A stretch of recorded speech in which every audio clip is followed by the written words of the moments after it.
Gata. Ești gata. Știi, aici e grămadă. Așa așteptăm, da? Okay.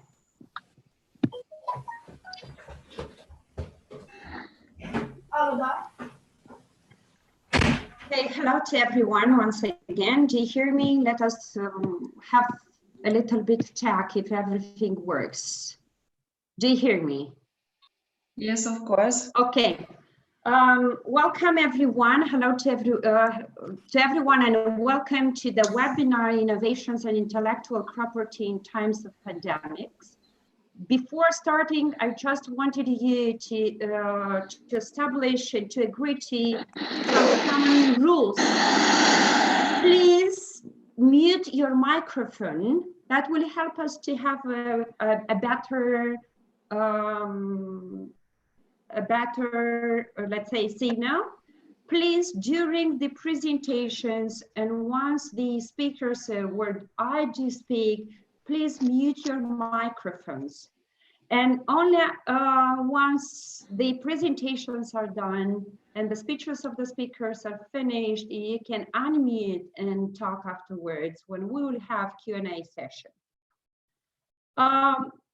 More than that, during the speaker's speech, you can use the chat to leave your questions. That will help us to better organize our work.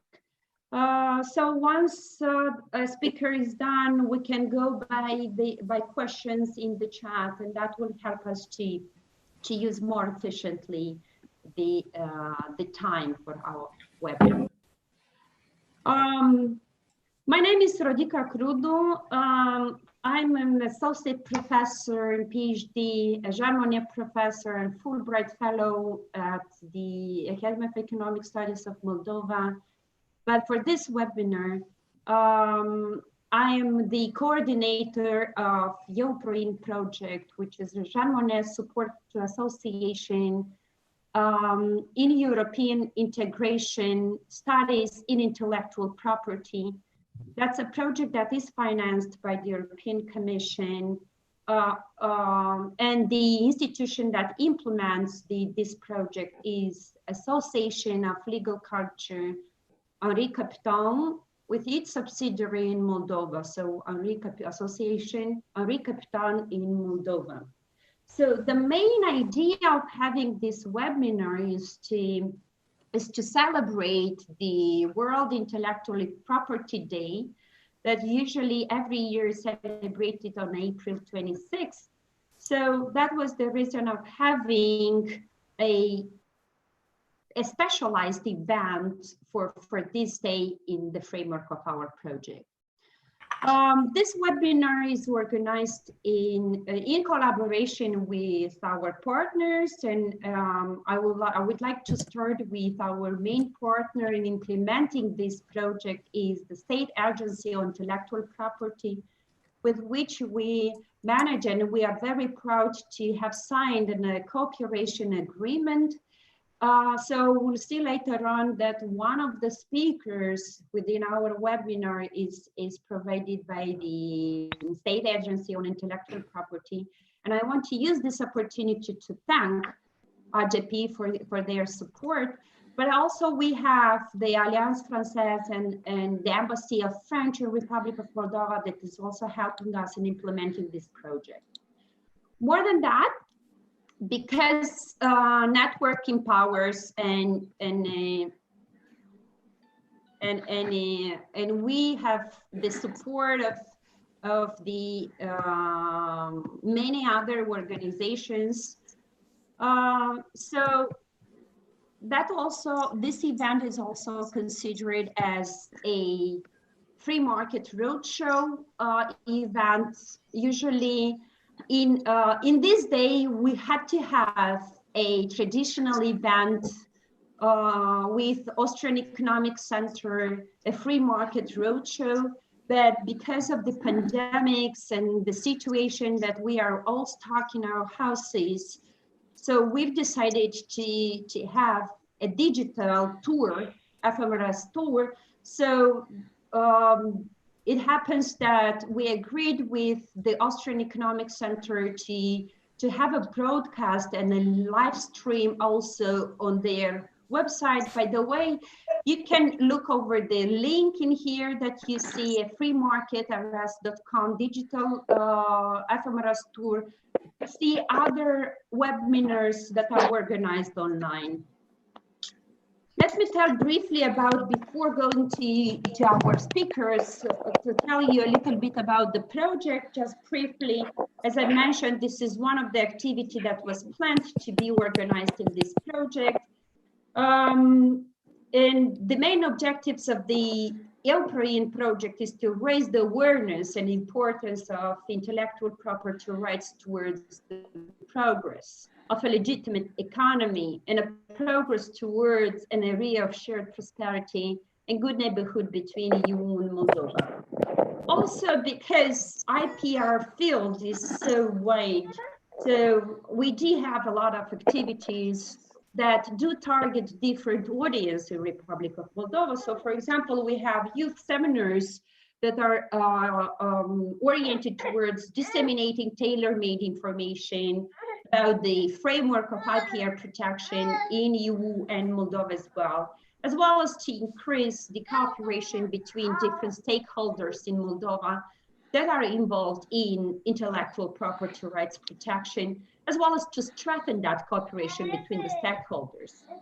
To a more efficient delivery of public services, for fostering the dialogue between the academic world and policymakers and addressing skills gaps among actors in the country in the field of IPR.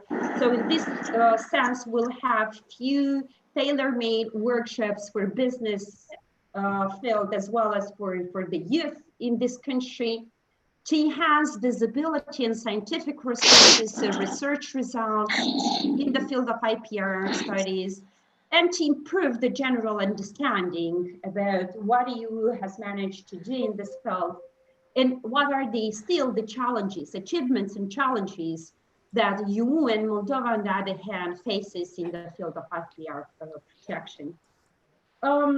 In order to achieve the established objectives, there are several events that are planned in the EUPRAIN project. So I will start first with the period of implementation. So we started to implement the project in November 19, and it's for 3 years. I'm so sorry that it's a mistake, till 2022. And during these 3 years of implementation, we do have several activities that are going to be implemented. And namely, every year we plan to have a conference that will tackle that objective to foster the cooperation between academia and policymakers in the field of IPR. We are going to organize every year an event which was planned at the beginning to be a roundtable, but it turned to be a webinar today because of the COVID-19 outbreak. So that's every year is going to be an event to celebrate the IPR Day in Moldova. So youth seminars, workshop seminars for businesses, I've mentioned before, several research activities.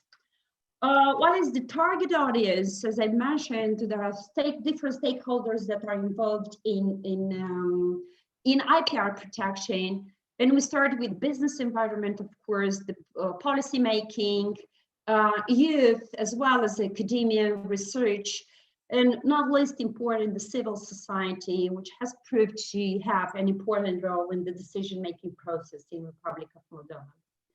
So I mentioned you already about the partners. With three of them, we've managed to establish a framework for collaboration. In case of the State Agency for Intellectual Property, we even managed to sign a cooperation agreement, and we managed already to reap the benefits of this collaboration because there are already some deliverables that would be available in the nearest future for public audience.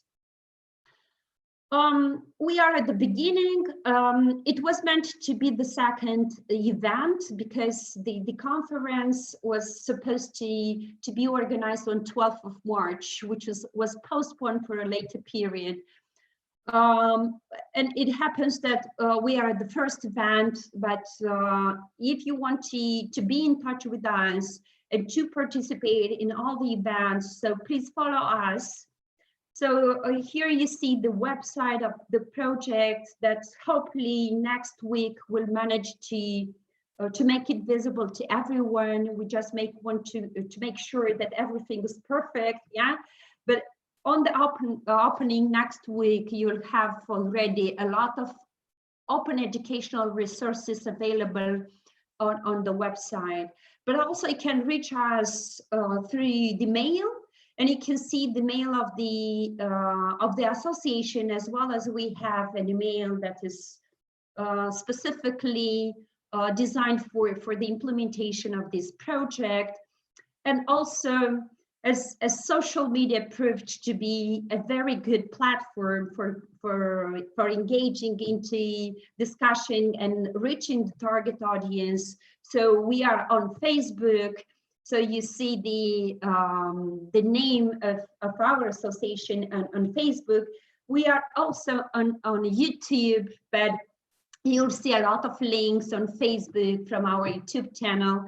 And I want to tell you that currently the session, the webinar, is live streamed on our YouTube channel and on our Facebook page. So if you want to be in touch and to be informed about the future events that are going to be organized in this project, so follow us. So I really hope that you already have the possibility to get informed about our speakers. So it's about the two wonderful speakers, brilliant speakers that we managed to have. That's Georgiana Constantin-Parkin. So I want a little bit to stop in here. So Georgiana is a researcher, a lecturer, a journalist, and many others, contributors to Liberty University online program in US, but also a contributor to Austrian Economic Center and many other institutions.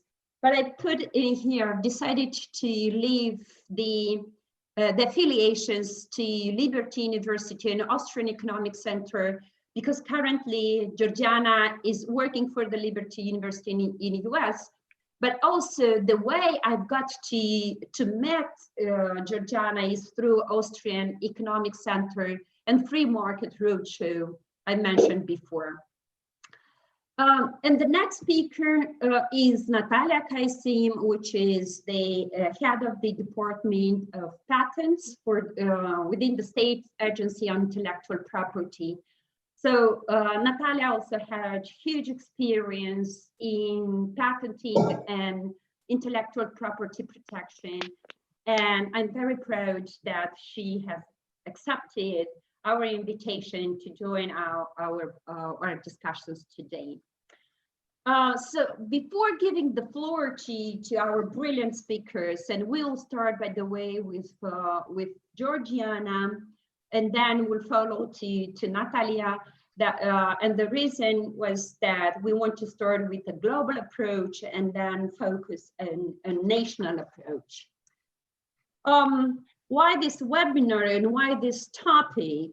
So within national and international innovation system, a pandemic calls for large-scale action by many actors across sectors in order to mobilize resources, developing and manufacture crisis-critical products are efficiently, and it's in the huge quantities needed right now. So nowadays, this also includes digital innovation ranging from complex epidemiological models, artificial intelligence methodologies, to open data platforms for prevention, diagnostic, and treatment.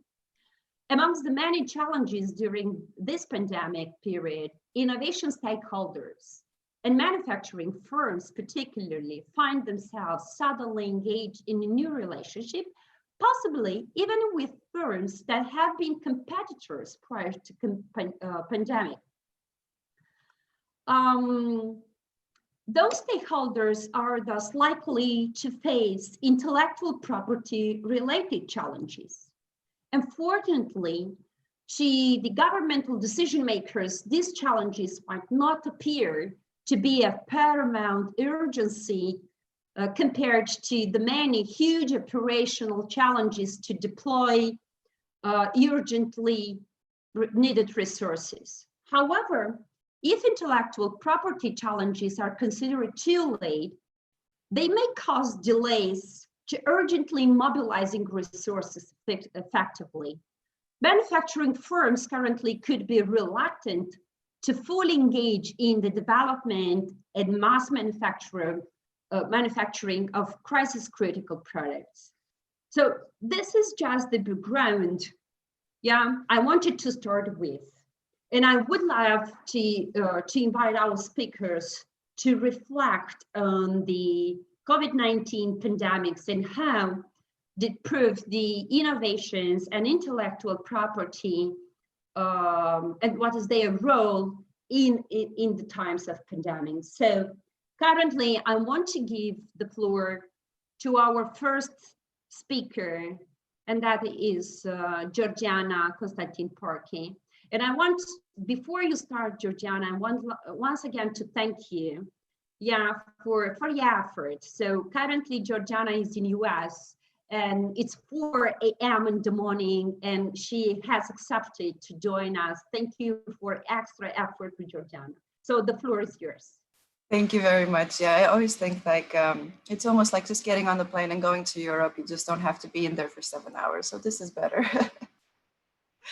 Okay, so I think you're going to find my approach. Let me see if I can actually start sharing my screen here. Oh, I can actually just share the PowerPoint. Cool. All right. Trying to move my little.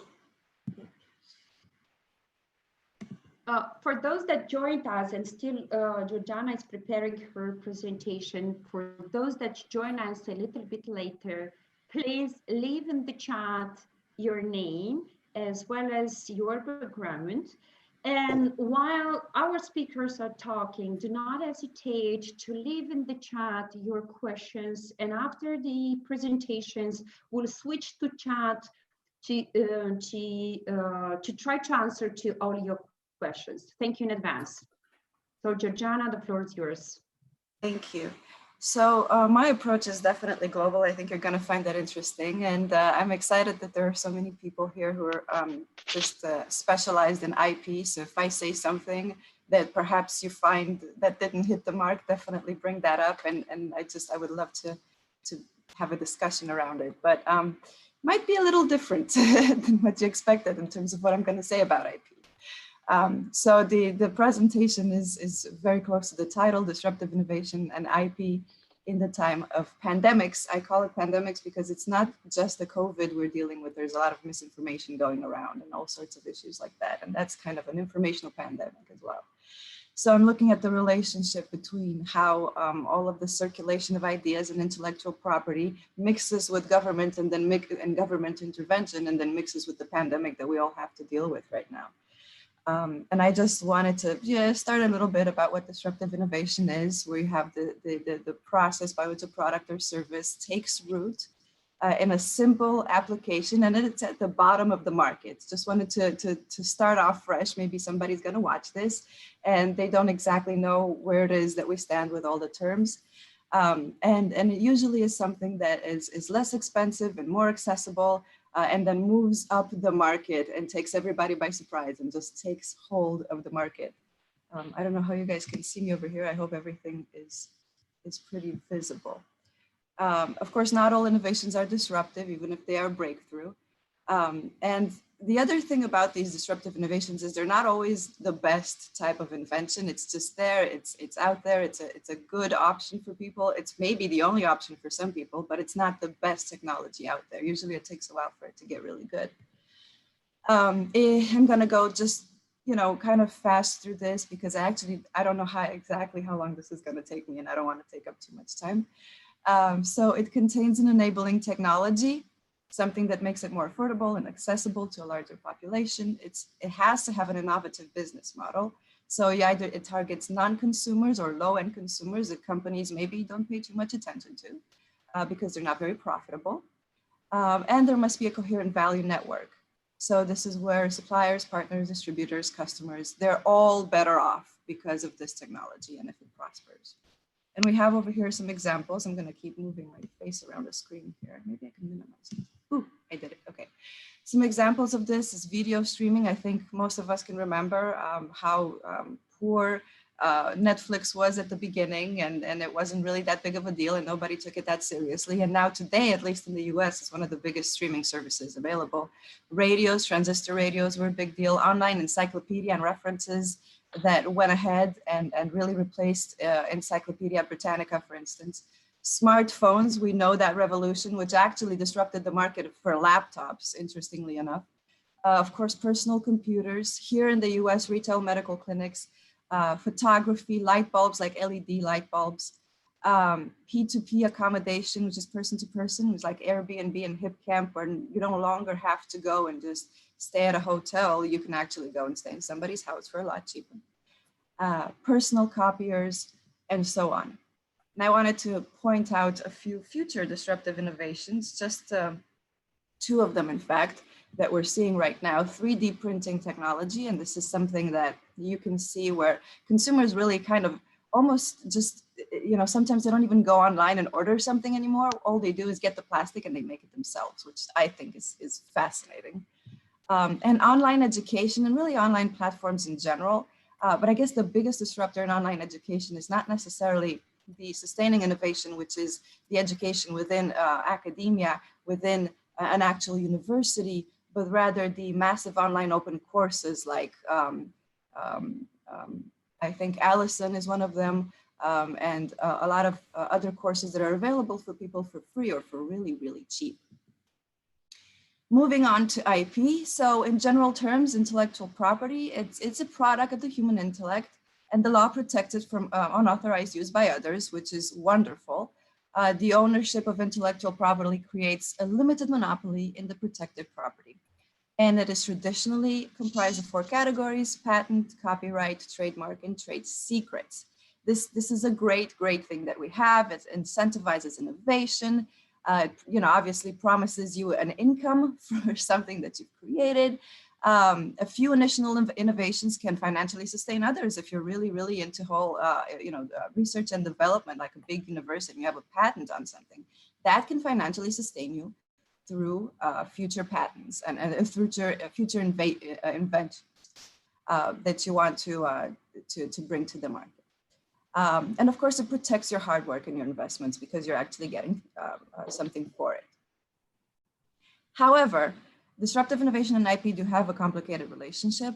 So IP, like I said, powerful tool, offers incentive to people and companies to innovate further and keep consumers happy. That is wonderful. There are some cases, however, in which IP might hinder both innovation and the bettering of a particular technology. And interestingly enough, to bring bioethics into this, or ethics in general, it might be unethical, or is it? I think that there are a lot of questions that we can ask about this. And there's a case that I have for everybody, which you might find very that has to do with the patenting of human genes. And you might think, well, that's sci-fi. Well, actually, it has happened more often than many might think. And this is the Myriad Genetics case in the United States. So Myriad Genetics is a US molecular diagnostic company. And it actually managed to patent, believe it or not, the BRCA1 and 2 genes. And these are genes that some of you might know. Their mutations are responsible for hereditary breast cancer, ovarian cancer, and other such serious issues. And so it's vital for the patient to obtain screening and a second opinion in order to make a good medical decision. The problem is Myriad Genetics would use its patents for 15 years to stop all of these labs that could have offered these services from offering their testing of genes to determine cancer risk. In fact, even worse than that, it also refused to update its database with the most latest research. And so some of their tests were actually inaccurate. Of course, it made a big profit off of having monopoly in this. But the ACLU, the American Civil Liberties Union, what it did is it went to court, it went to the Supreme Court and it said, this is ridiculous, you can't patent human genes. It brought the case in there, and on June 13, 2013, the Supreme Court in fact ruled that human genes cannot be patented. So the patent really allowed Myriad to exercise this monopoly and basically just say what type of testing was offered. And it said, well, we isolated these human genes. And so now they're an invention, they're our invention. The court, of course, rejected that view, thank goodness, and it said in an unanimous decision that Myriad didn't really create anything. It found an important and useful gene, but separating a gene and putting it, in isolation does not make that an invention. Here's the problem with that. Over the past 30 years, the US Patent Office has issued patents on thousands of human genes, including genes associated with colon cancer, Alzheimer's disease, muscular dystrophy, and other horrible diseases. So a lot of these companies holding patents on such genes, of course, they are hindering not only innovation, but what is available to customers in terms of, actually needing these screenings and these testing situations. Now, the Supreme Court ruling should impact all other patents and issued on such isolated genes. Bottom line is genes are a product of nature, and patents on them hinder scientific research, potential cures for diseases, and the legal and economic second opinion and option that a person might have in this situation. I really, truly believe that care must be taken so that bioethical questions are taken very, very seriously in this respect, because what is patented matters. Patenting genes or parts of a fetus or things that we find in nature, this is pretty dangerous. And I'm interested to hear what the specialists in patent things have to say about this, because I think that this is really, really important for really everybody to discuss. So I advise caution. I think that IP and patents are a wonderful, wonderful thing, but I also think that we need to be aware that sometimes it can hinder innovation. Sometimes maybe they can be abusive or unethical, and it can hurt consumers in the long run. Now, here's examples of disruptive innovation in medicine. Retail clinics, which we have here in the United States, you can walk into a store like Walmart and you can just go into a clinic and you won't have necessarily a medical doctor, but you'll have people who are nurse practitioners and such, and they take care of the smallest problems, like maybe ear infections and such, where you don't have to go to a big hospital for such really kind of insignificant things that can be taken care of very fast. Telemedicine is something that's absolutely amazing. Cutting the cost for a lot of things, especially doctors' visits. Medical tourism, when a person can go from one country to the other and just really go ahead and get the medical treatment that they're looking for. And a lot of companies in America are doing this as well, because it is so expensive to get treatment over here. Personalized medicine. And when I say personalized medicine, I mean medicine that is personalized according to your genome. So genetically personalized medicine, because apparently 50% of people don't really respond well to the medicine they take. And so if they analyze that person's DNA, they can actually figure out what works for them and what doesn't. And then point of care payments, which here in the United States is also, again, a big deal, which is you go into your doctor's office and you can pay through your phone. This is really disruptive in terms of how payments are made. Another amazing, amazing disruptive innovation in medicine that also has to deal, again, with bioethics is CRISPR-Cas9. The abbreviation for this is highly complicated. Since I'm not a doctor, I'm just going to put this up on the screen and everybody can read what this stands for. The point of this tool that has been recently discovered is that what it does is it goes into your DNA and it seeks out the genetic issue, the genetic error, or problem that you might have in your DNA. It cuts that problem right out of there. And then it lets the DNA fix itself, or it adds donor DNA and fixes the problem, or puts something else in there to really go above and beyond. And so there are a lot of things that CRISPR can do that is absolutely amazing. So it is a genetic cut and paste tool. Right now it is disruptive, and it is changing the game. It is a lot cheaper than other genetic editing tools that we have out there.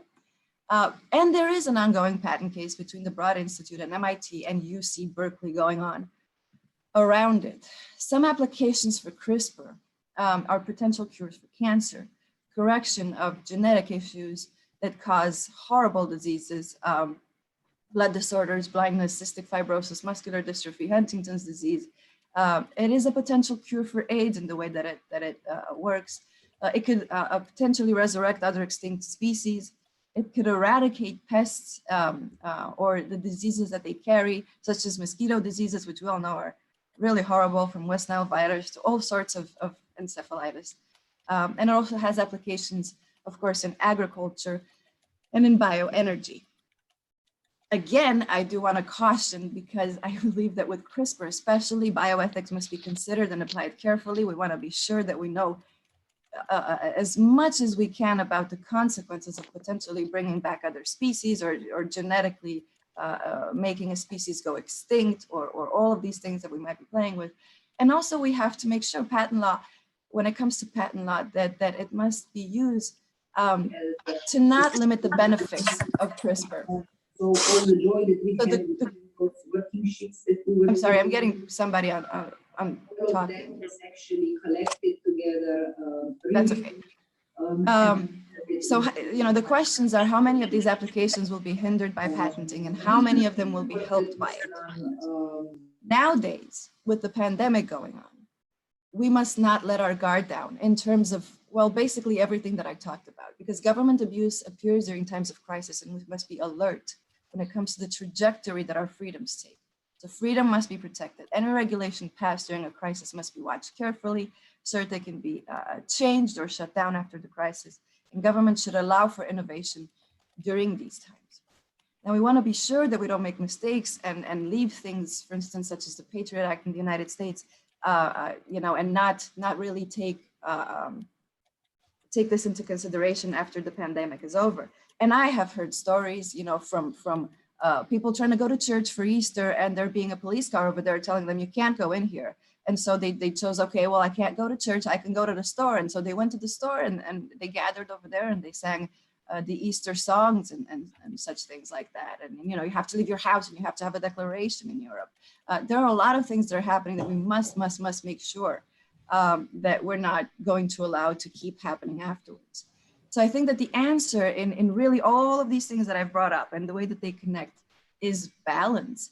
And, you know, bioethics should be carefully applied to medical innovations by both public and private institutions.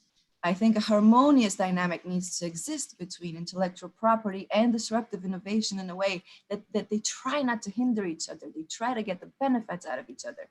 I think government regulation needs to be watched closely, and institutions need to be held accountable for their abuses. And of course, one of the biggest pandemics right now, the disinformation pandemic and manipulation, this must be avoided by use of research and analysis on an individual and community level.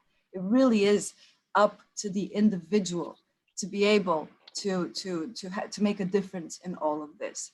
You know, just like in nature, whether you're prey or predator, you have to be vigilant.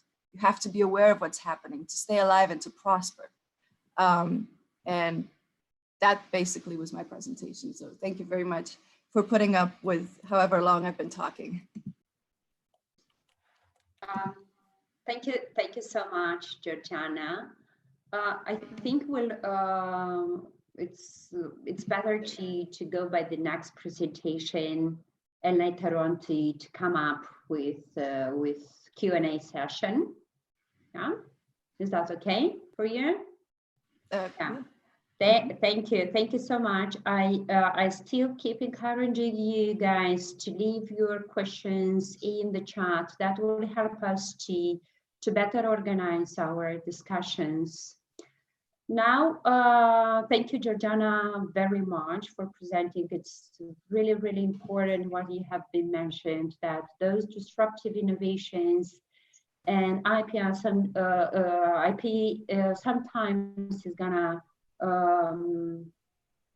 contradict each other and hinder each other, as you mentioned. Absolutely. And what I've liked a lot is the freedom of choice of everyone the freedom of acting, the freedom of moving, and so on and so forth. It's really really important currently in these Absolutely. times, especially. Thank you for pointing out this moments. So now I want to give the floor to our second brilliant speaker. That's Mrs. Natalia Kaysim, which works for State Agency on Intellectual Property. I've mentioned already that she has a huge experience in working for the agency, for AGP, but besides that, I want to mention that she has several trainings provided by the World Intellectual Property Organization or European Office for Patents. So Natalia, she's really in the topic, and now probably Natalia will cover more Moldovan experience in this field. So Natalia, the floor is yours. Hello, everybody. So, and probably because I cannot stand for this, because we had the April 26th, the World IP Day. Yes. And because of these changes currently, should the patent law function differently during the pandemic period? Yeah, those moments mentioned by Georgiana, but also we have a lot of other reports saying that during the pandemics, IP regulation and the approach towards IP is changing. So that was a room for you to think at the end of your presentation, to tell us what's the approach of the State Agency on Intellectual Property, whether they change their regulations or their approach towards regulating IP in Moldova. Thank you. The floor is yours. Thank you, Rodica. Thank you, Georgiana, for your presentations. Just a second.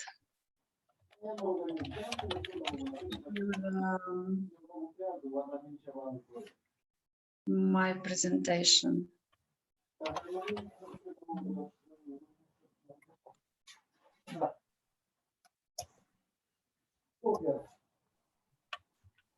Natalia, press the button, share screen, the Yes, button. yes, I try to do this. Just a moment.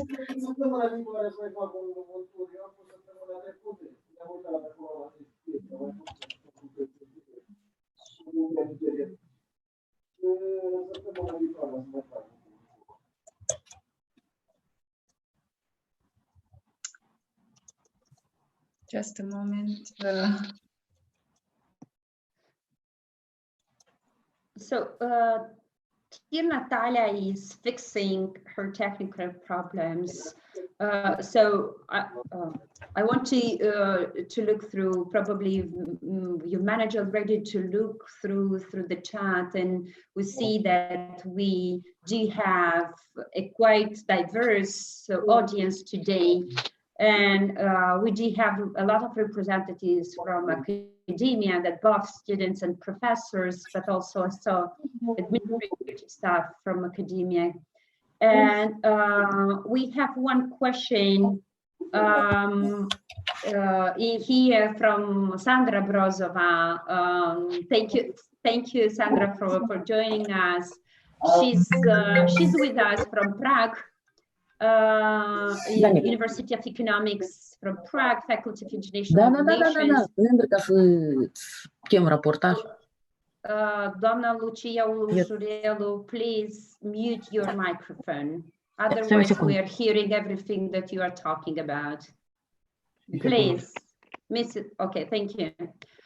So she's interested in electronic instruments in international trade.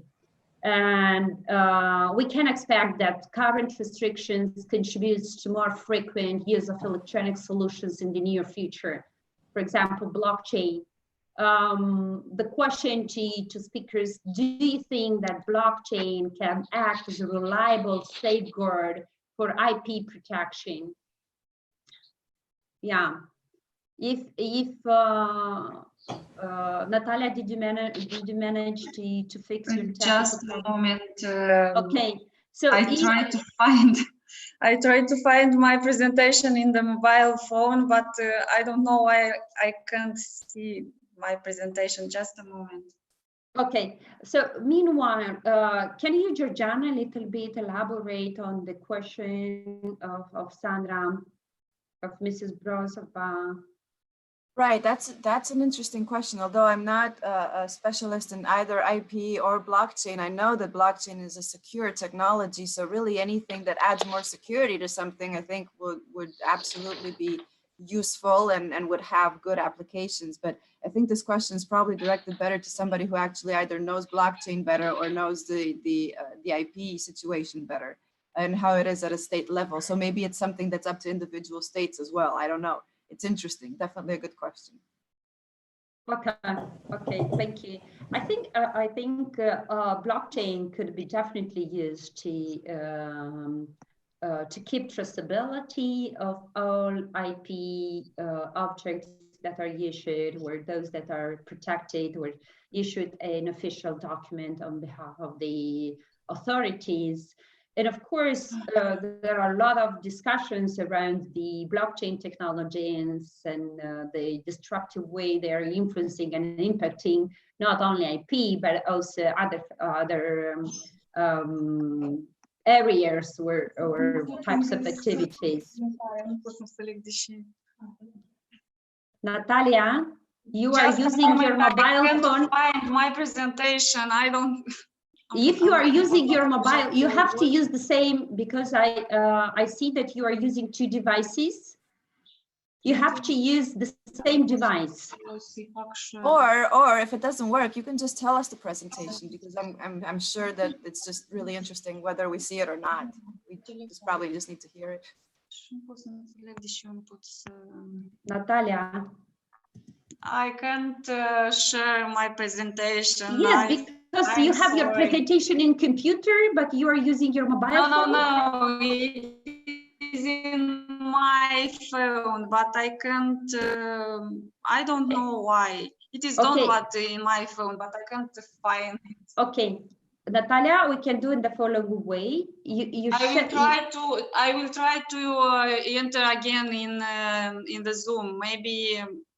Maybe so I will can share my presentation.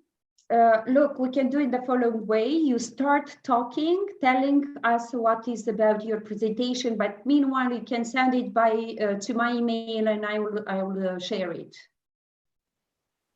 Okay? Okay. Documents. Da, acolo sunt PDF, dar la mine e... Nu înțeleg de ce nu PDF. El trebuie să fie în download, dar el nu e, ce și nu PDF. Natalia? Okay, leave it. Rodica, start. Îl transmit prin e-mail la tine și poate îl faci tu un share, pentru că eu chiar nu-l găsesc. Good. But okay, I'm sorry. But meanwhile, you can start talking and telling us. Yeah. Okay. Just a moment. I'm sorry for this moment. Okay. Good morning, everybody. I hope all of you are healthy and being safe. For the first, I would like to congratulate you with World Intellectual Property, and which in this year represents innovating green future. Today I have a pleasure to speak about artificial intelligence, which is one of disruption innovations.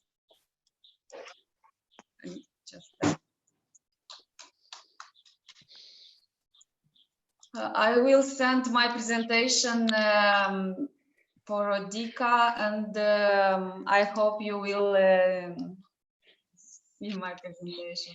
You will can see it. Okay. For the beginning, I will relate short information about the office which I am activating. The State Agency on Intellectual Property is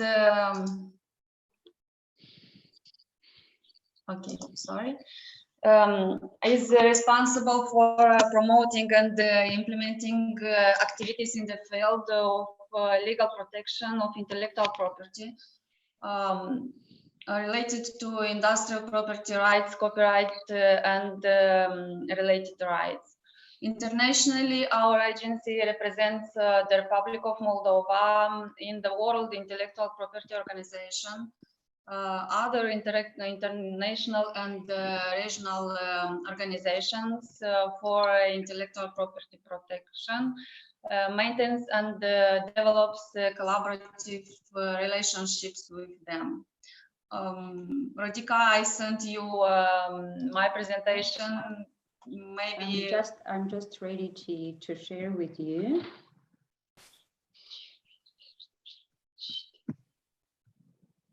Okay, can you check if thank you very much.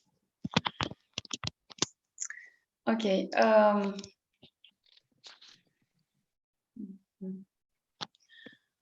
slide 3, yes, thank you.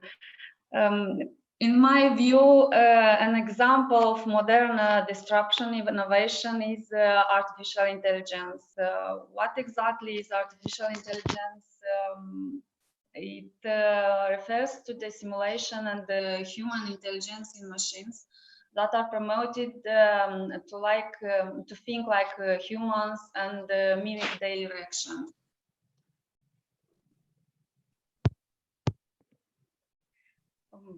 Okay, thank you.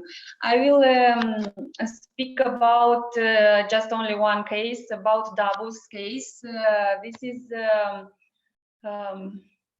a program, I think, no, it is more like application, Davos. In 2019, an applicant from USA filed 2 applications at the European Patent Office, in which is mentioned artificial intelligence. The applications are about food container. The European Patent Office has refused both patent applications, of course, unfortunately, because a machine was designated as inventor. Both patent applications indicated Davos as inventor. If you can see here, close the inventor, there are nothing, because okay, they were refused because don't meet the legal requirement of the European Patent Convention that an inventor designed in the application must be a natural person, not a machine or something like Davos. Davos is not a natural person. And the slide 5, please, Rodica.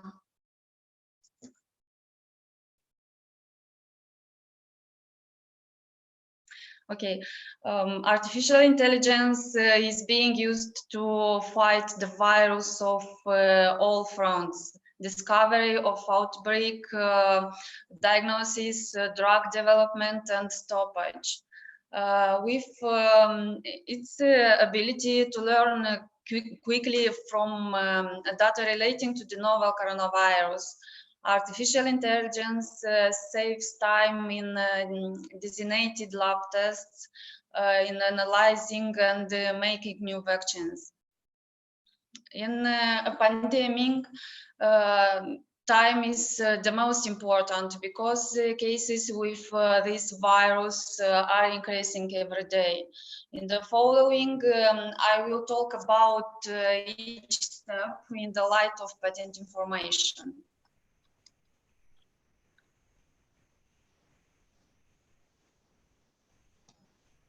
Now the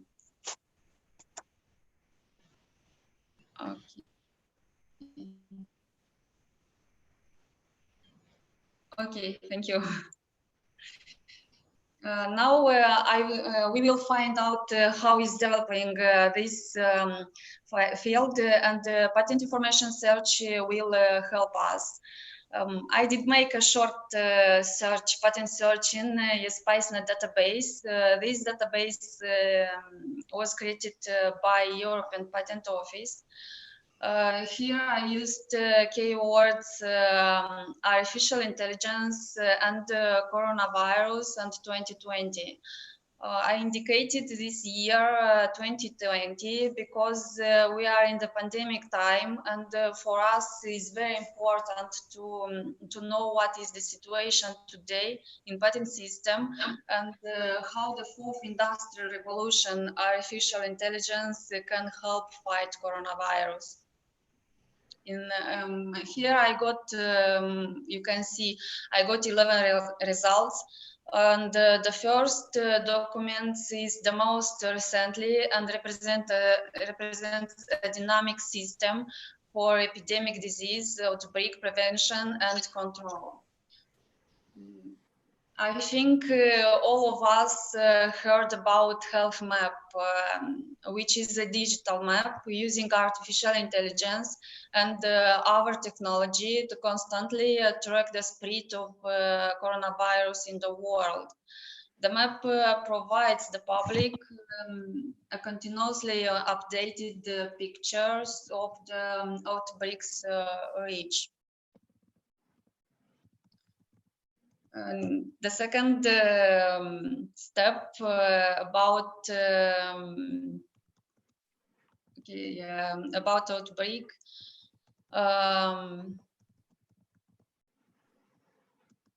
Okay, Rodica, please, the seven slide. Yes, thank you. Here I used another keywords, artificial intelligence and coronavirus and diagnostic and 2019. I got 8 results. Several of them related to computerized medical diagnostic system in which is used artificial intelligence. The research institutes from China developed an artificial intelligence algorithm that helps to identify the presence of the coronavirus, which is faster and better than the traditional identification of the virus. The diagnosis system was able to detect coronavirus cases, which an accuracy of up 96%. A number of research projects are using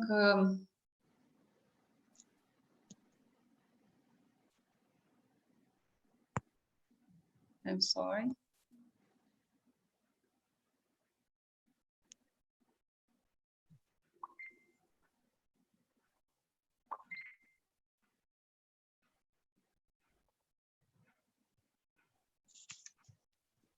Okay. A number of research projects are using artificial intelligence to identify drugs that will develop to fight coronavirus. Several companies are developing an artificial intelligence based drug research platform. Physical robots work to disinfect the roads and rooms to deliver food and medication and check body temperatures. In my view, without artificial intelligence, the spread of the novel coronavirus would have been much quicker and more devastating. Okay, Rodica, please, 9 slide, if you can change the slide.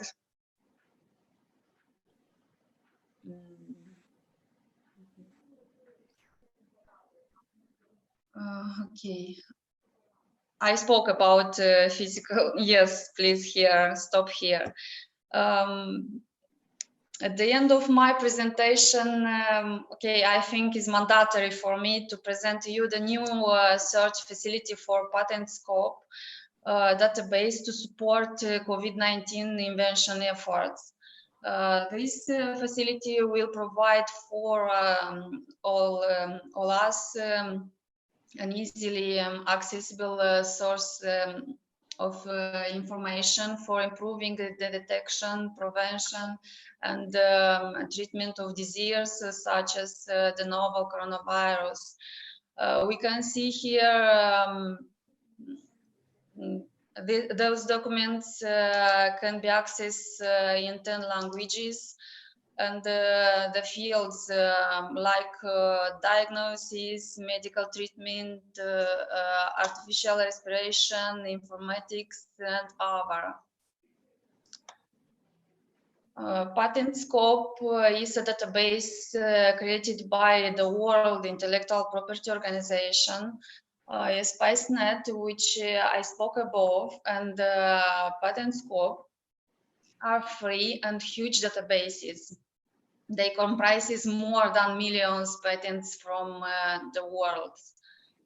And the last slide, please. Okay. Artificial intelligence offers real opportunities for different sectors to continue and survive the crisis, for rethink the processes, and for take a new form of the activities. Thank you for your attention. And don't hesitate to ask if you have any questions.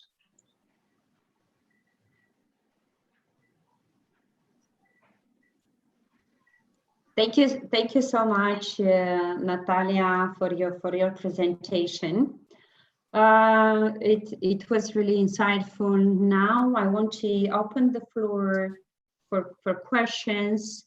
So meanwhile, we do have a few questions in the chat, but if someone wants to talk, you are really encouraged to ask. I mean, to unmute your microphone and to ask directly to our speakers. So there is one question. Unfortunately, I cannot see the name of the speaker, of the attendee, but he asks about, or he or she asks about the position about mandatory licensing during the pandemic. So is it mandatory, licensing during pandemics or not? I think that is a question more appropriate to Natalia. So Natalia, what's your opinion about the mandatory licensing during the pandemics? Okay, I don't think it's mandatory during pandemic. We have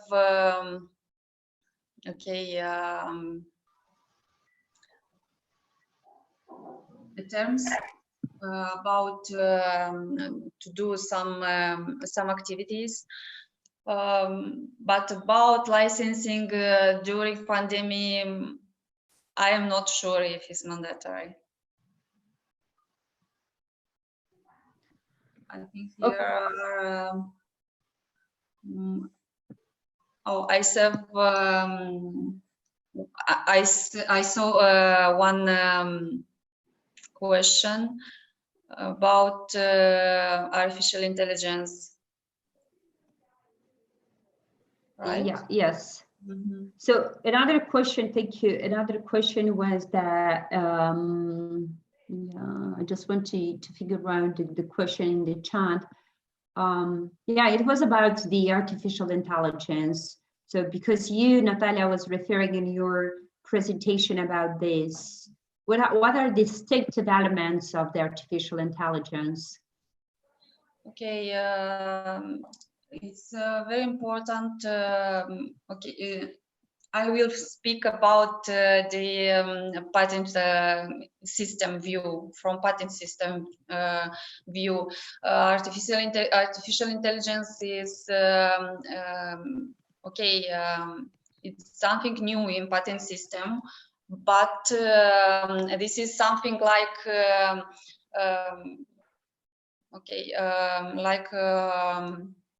created the invention created with artificial intelligence. This is something like a computer program. And, not just only, but for example, Davos, this were refused just only because the applicant wanted to designate as inventor Davos, which is a machine.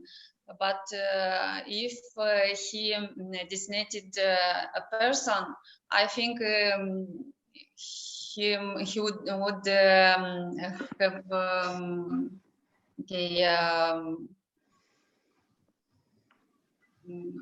to obtain a patent. Natalia, if it is easier for you, you can answer in Romanian and can use you and facilitate delivering the message. Mm-hmm. Yeah.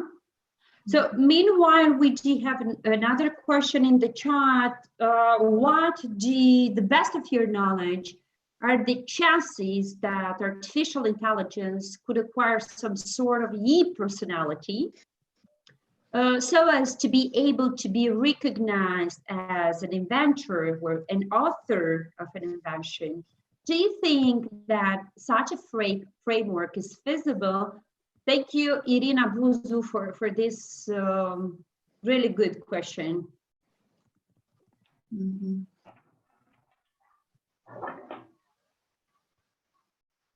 So who wants to? Mm-hmm. I can jump in if you guys want me to, because I don't know. I don't know in the future. Maybe in the future, AI could be indicated, designated as an inventor, or I don't know, as the applicant. But I am not sure. I don't think so. In view of our office about artificial intelligence to designate like an inventor, as inventor, it's not possible, because in our patent law is indicated about an inventor must to be a natural person, because it's during the examination of the application for a patent examiner, is impossible to speak with a machine and to speak about some elements or how these inventions work. And of course, it's easier to speak about this with a real person and not with a machine. And I don't know, maybe in future, but I am not sure if if this is possible. I just want to jump in here. That's a Georgiana. wonderful, fascinating question, a really good answer from Natalia as well. But we've stumbled upon a really big bioethics question over here. I mean, you probably know that in Saudi Arabia, we already have our first robot citizen, Sophia. I wrote about that just a little bit ago. And so what are the legal implications of looking at a robot and giving it something like citizenship, which should in fact only be given to a natural person? So we're looking at something like this, like Sophia, who's, you know, this robot that might get more and more intelligent by the day. One day, maybe she can talk to the patent person and explain not just how the invention works, but how she got the idea for it. And, you know, how do you guys see a future like that when we have, you know, both an actual person and then a robot person? Lord knows what they're going to be called in the future. You know, what does that mean for us? What does that mean for society?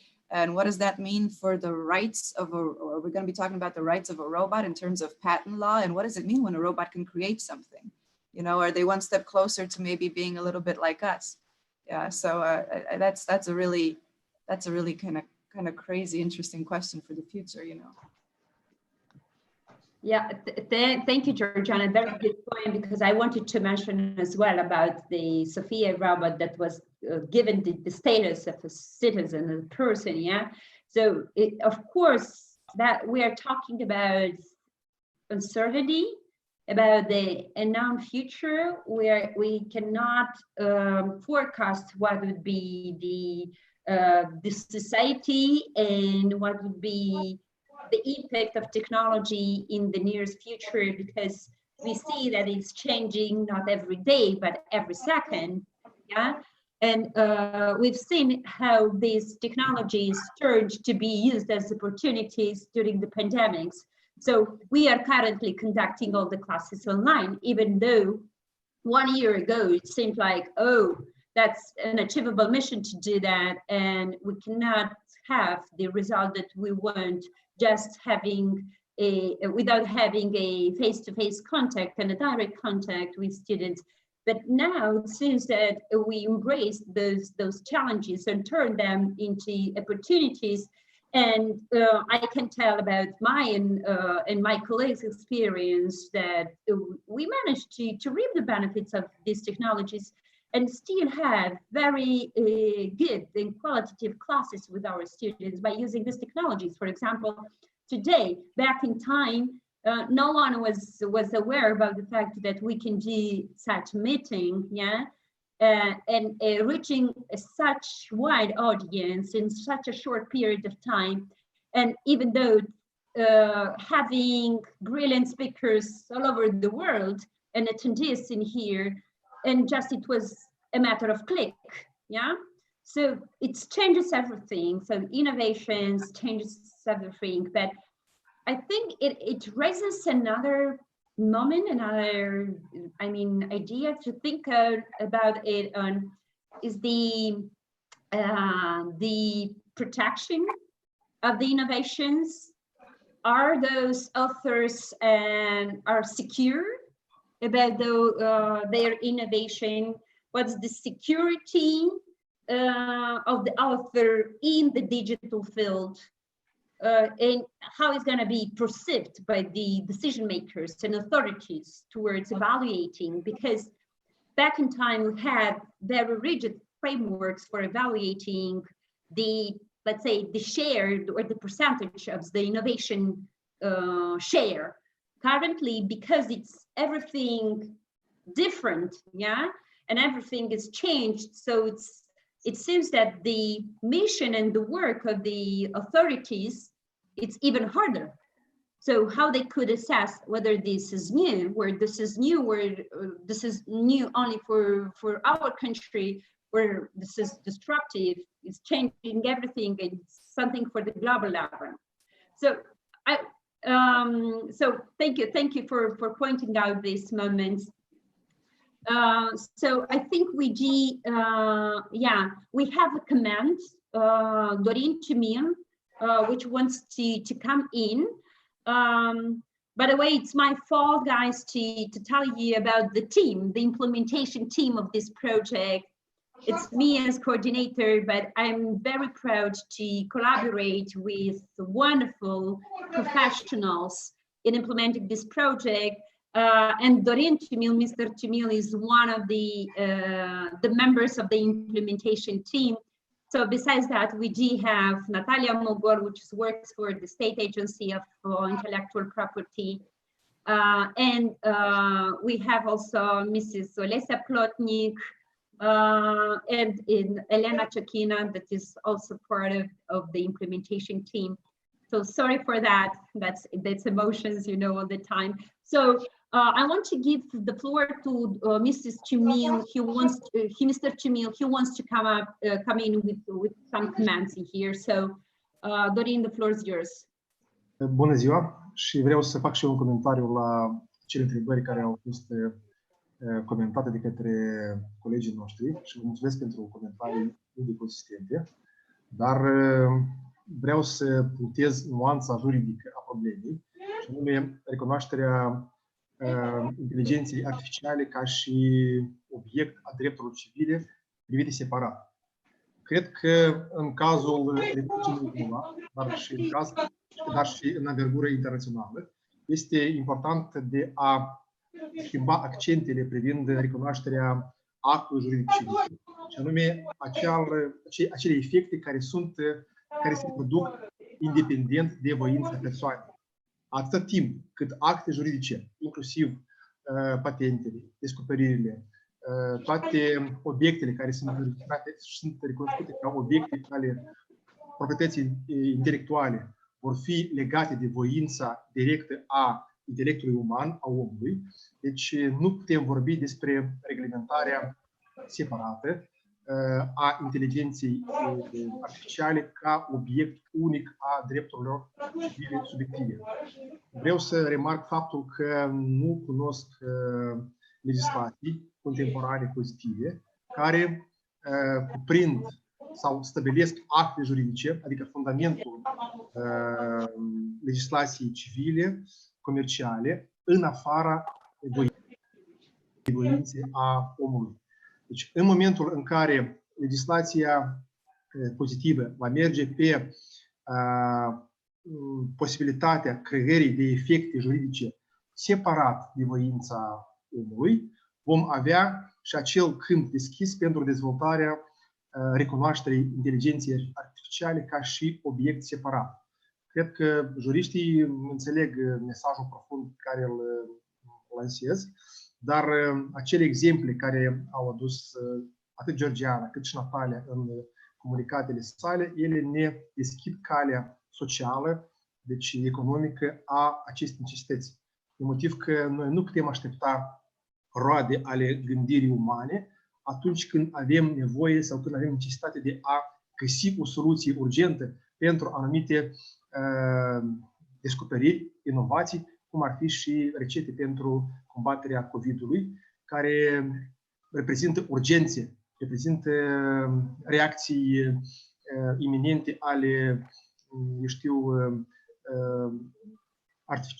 ale inteligenței artificiale pentru a găsi o soluție cât de cât pozitivă pentru societate.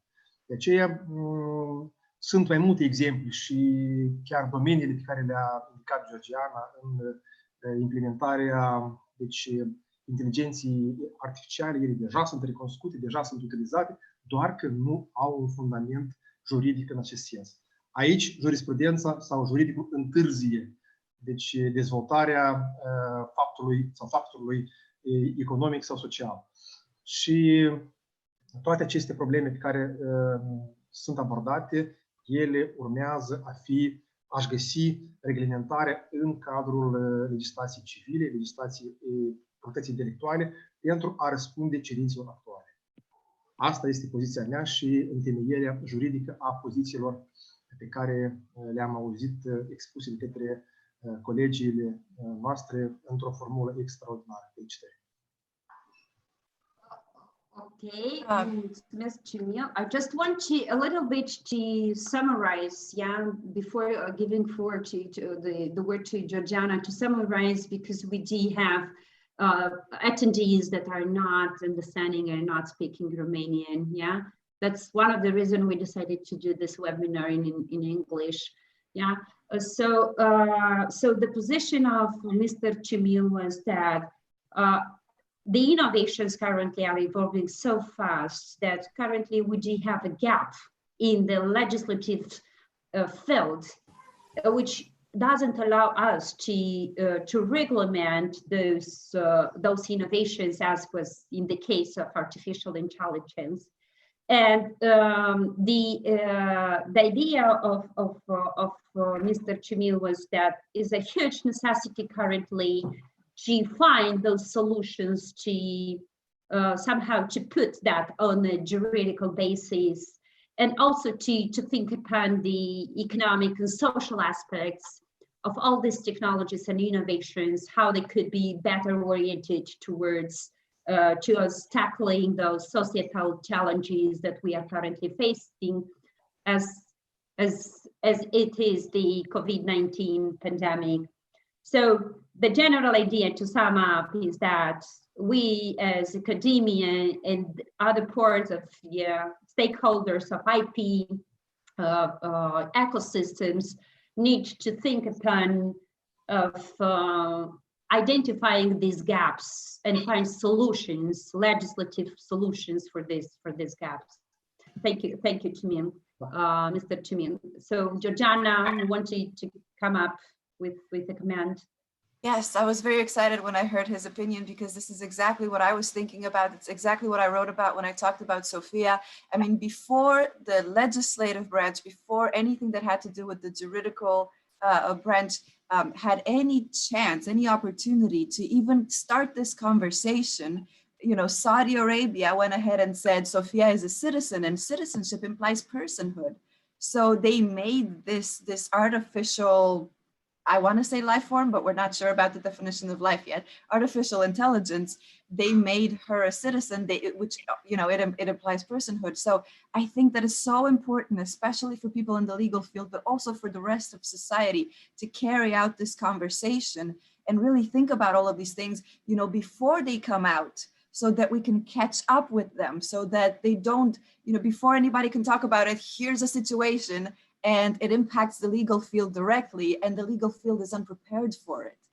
So this isn't something that we as a society, especially a global society like we are today, look at us talking about all of these amazingly important things. We can't let this happen in the future. We have to continue the exchange of ideas and the free flow of ideas, and to talk an interdisciplinary approach. It can't just be the people in the legal field or just the people in economics. It has to be all of us together with all of these different perspectives. That is such a good point. I'm so excited to hear that opinion, because even though I studied law, I'm not practicing it. So I didn't really want to go out there and say anything that perhaps is, you know, outdated. So this is wonderful. Thank you so much for that. Okay.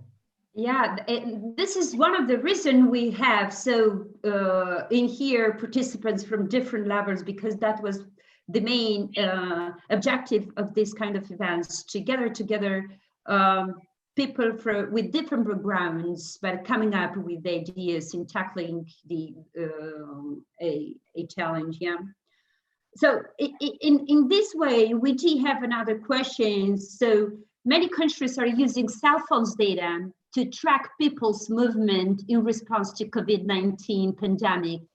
Don't you think that this approach raises privacy concerns about how personal information is collected, used, and shared?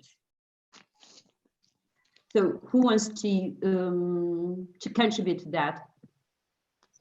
Well. Hi, I'm Paul. Georgiana, we cannot hear you.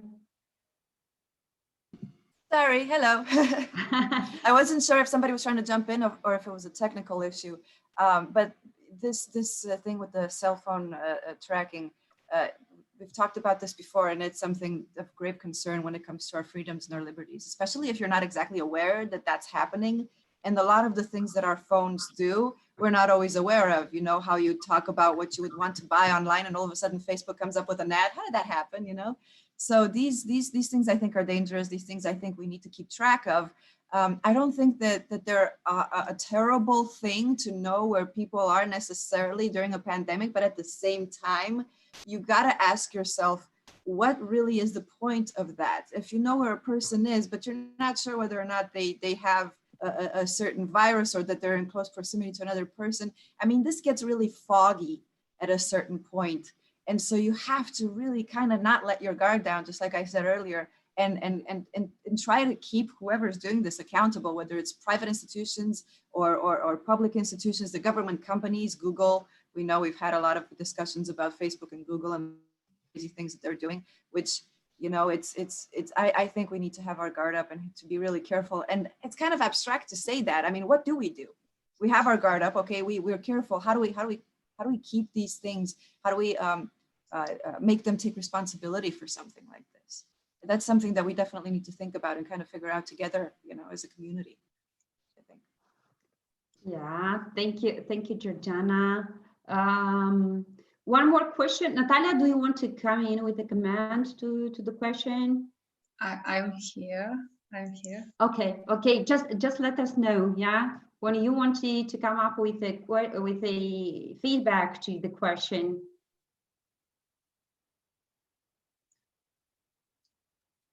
Okay, we'll move to the next question that we do have in the chat.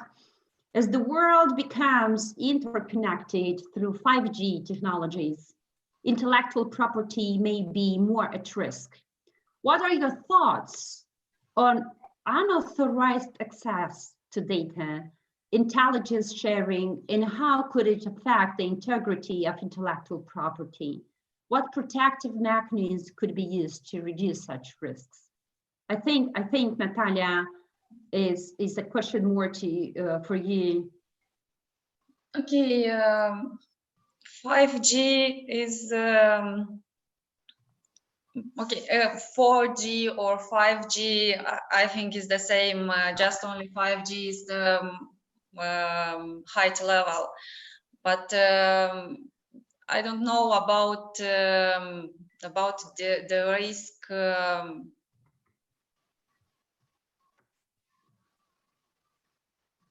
I think this is not okay.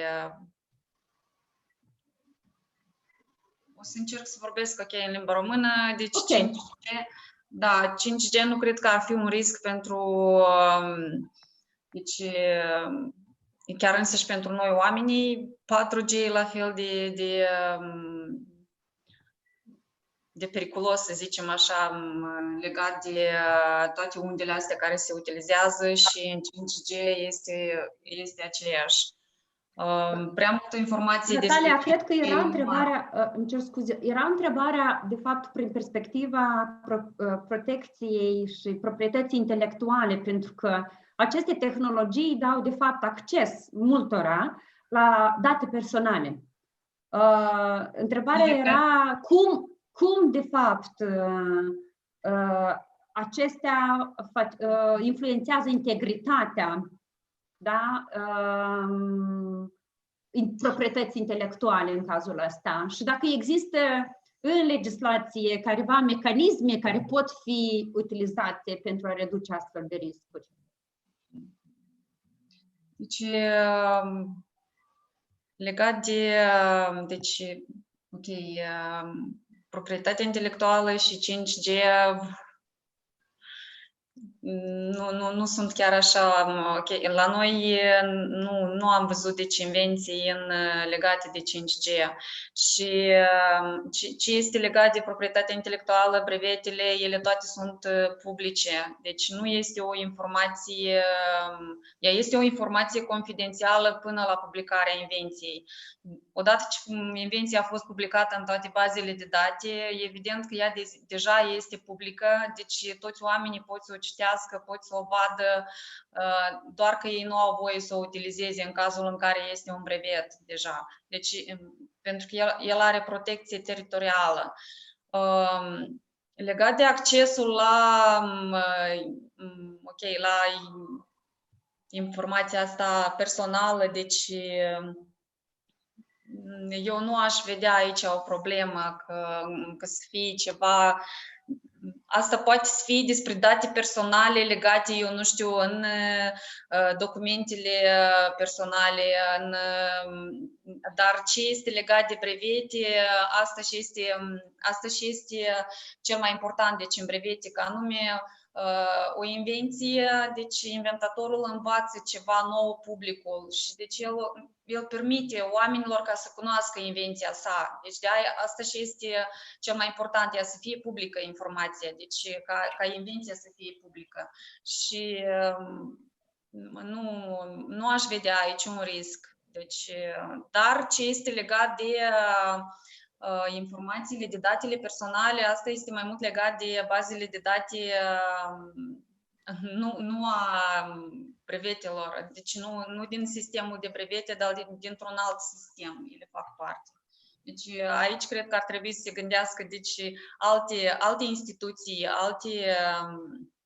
alte organizații care se ocupă anume cu eliberarea, eu știu, documentelor de identitate. Dar un brevet de invenție nu este el este un brevet care îi oferă protecție solicitantului, deci titularului care are drept exclusiv asupra invenției sale. Deci oamenii pot să o vadă, pot să o citească, pot să o încerce, dar e că ei nu au dreptul să iasă pe piață cu ea.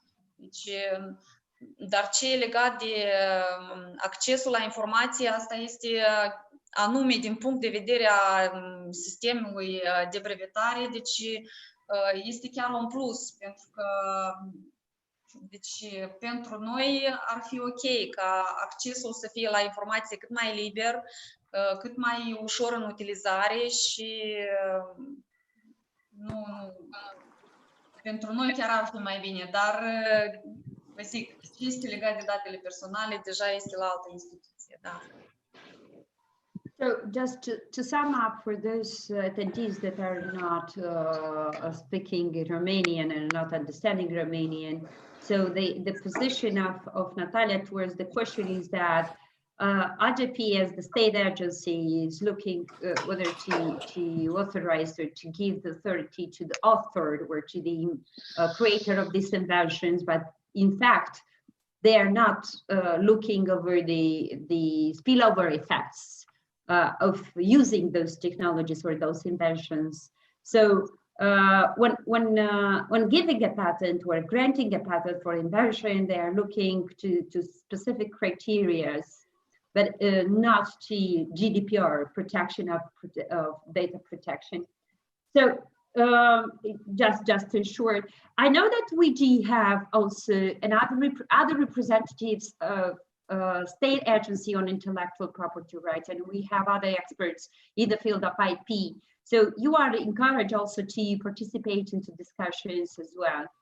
So I was wondering, because what has been said by Natalia right now, I was wondering whether the juridical, I'm not a legal expert, whether the juridical framework currently gives us a protection, yeah, of our data, of our personal data, or whether when granting a patent for invention for, I don't know, an application or technology is the one to track, yeah, the movement of people in times of pandemics, is that the infringement of our personal life?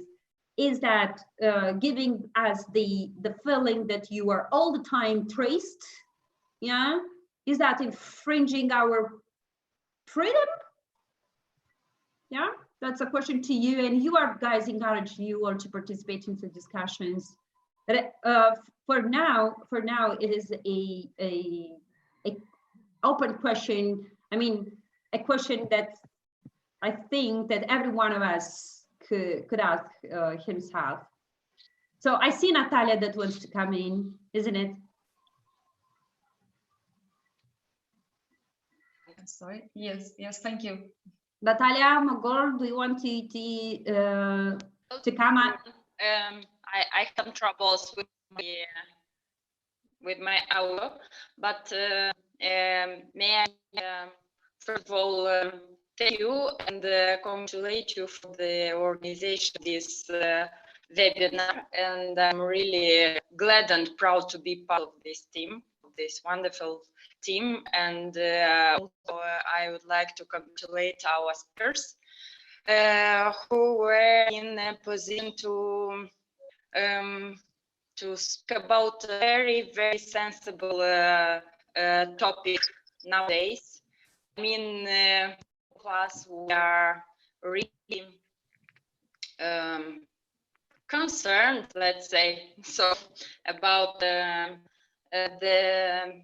this pandemic and so on. And I just wanted to add some points about this last session on our tracing. And I go back to what Joanna said about keeping the balance. And I would say that from point of view of intellectual property, there are some legal framework for the protection of everything was created by the human mind, let's say. From the point of view of data protection, there are some legal framework, but let's think from the point of view of safety.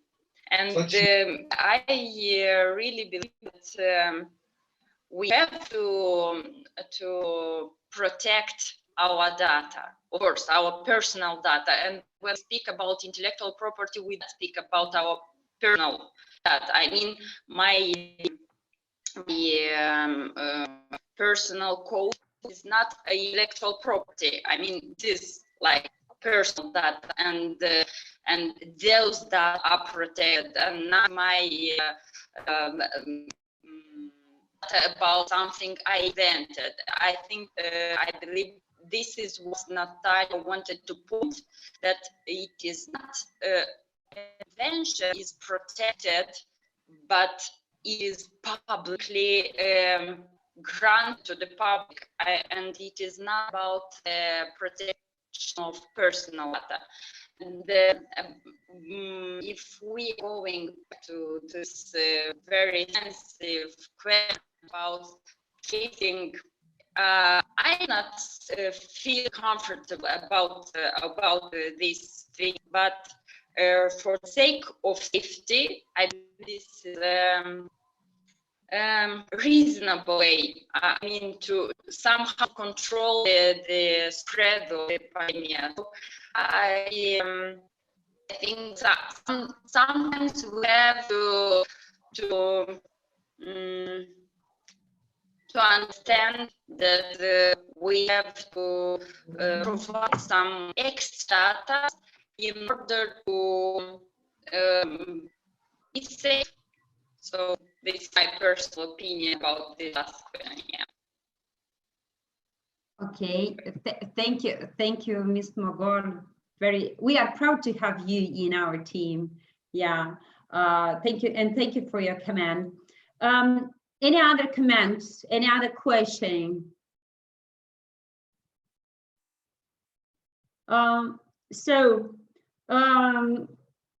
If there are no other questions, I'm still inviting you to leave your questions after the event on our Facebook event page, so we can continue then the discussions and debate.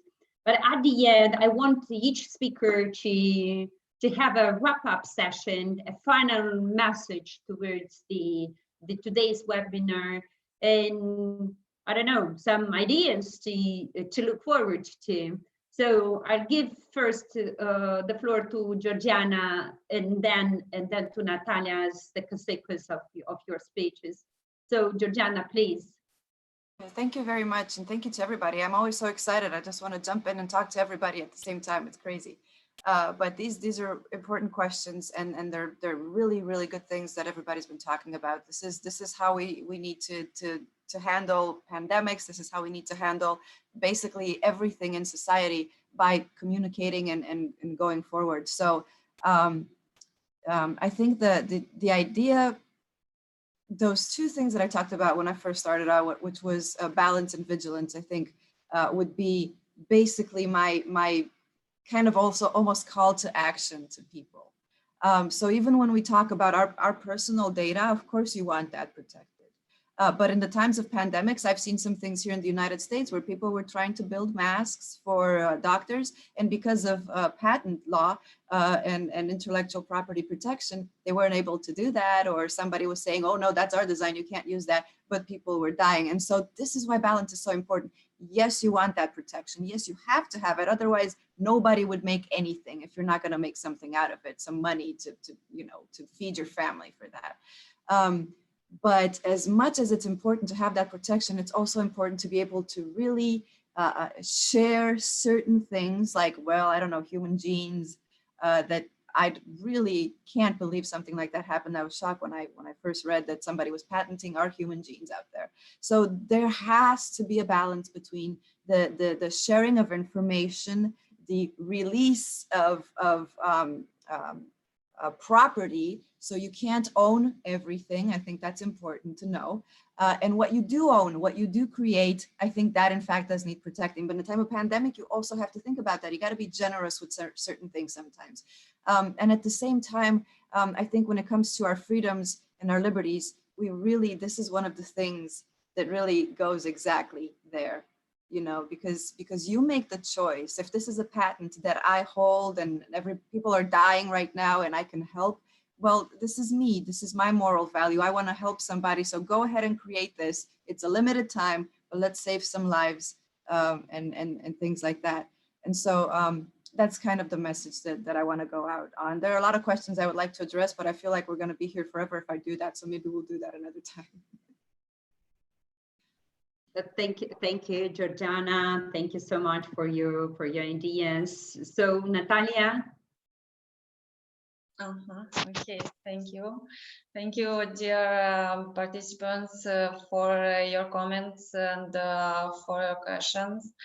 In my view, artificial intelligence is unique because it has the ability to learn how to use the information provided to it by a human being, and to improve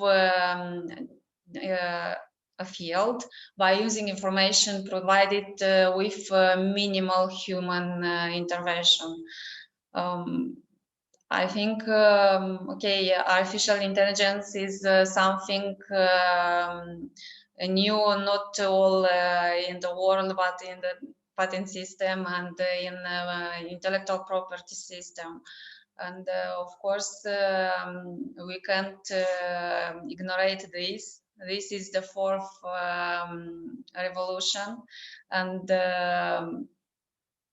we will develop our system together with this new technology. Okay, for me, staying safe and be healthy, and don't forget about inventions. If you have some new inventions, please file them at our office, because we have the opportunity to file the application for the EAGP. And through email, and in all the time. This is it doesn't matter if we are in the pandemic time.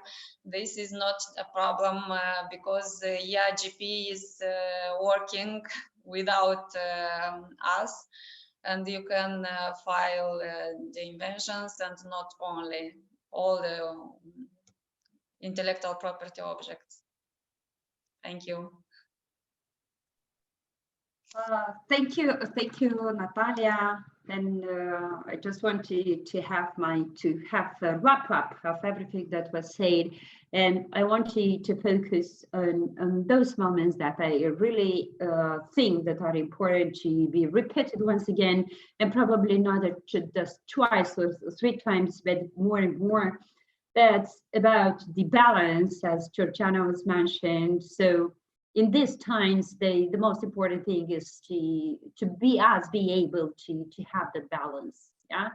So no matter what is the share of each component in this balance, but it's very important to keep it. So and everyone has to figure out its own golden recipe for that balance.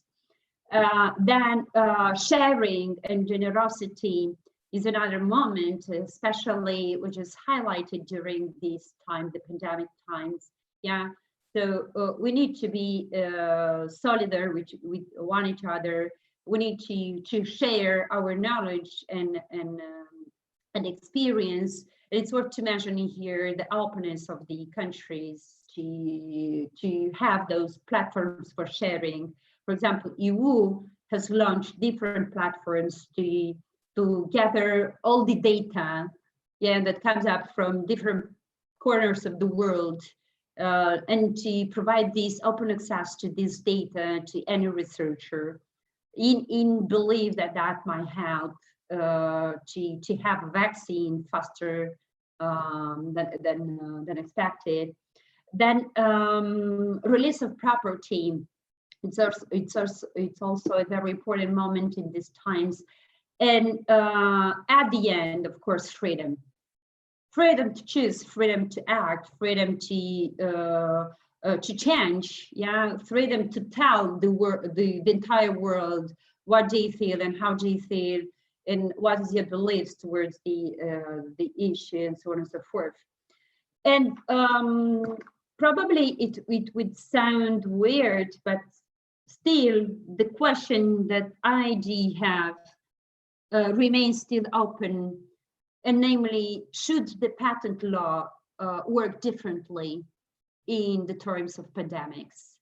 We don't know. So Natalia said that you can file your application and send it to the authority, but the other question is that any demand for that in terms of pandemics? And we have a lot of international examples. For example, Johnson & Johnson said that they are gonna, if there would be a vaccine invented for fighting COVID-19, they would give it for free.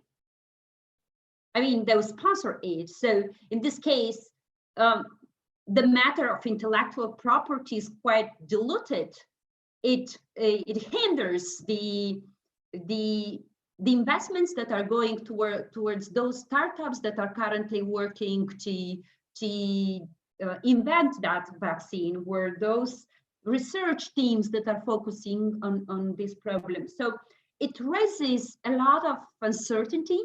It raises a lot of other questions that should be tackled. So of course we can continue this discussion till the midnight, but I want you guys to encourage to leave your follow-up thoughts and questions in our as comments in our Facebook page to the current event, and also to leave us your opinion. You all guys would receive today a request to fill in a feedback questionnaire to those to this event, and would like to thank you in advance for being proactive in this field. So this being said, I want to thank first our speakers for their effort and commitment towards today's event. I want to thank my team being alongside with me and keeping the speed of this event. I want to thank everyone that provided interest towards the event. It gives us the message that still there is a hope, yeah. Still there is the willingness to gather together, to show solidarity, to show that openness to sharing. There is the willingness to find that balance, yeah, we're talking about, and there is the willingness to express freedom of our ideas. Thank you guys, everyone, for your commitment and for participation. I wish you to stay healthy and take care of you, and follow us, look after us, and because we'll come up with new events, new interesting events in the nearest future. Thank you once again. I wish you all a great day.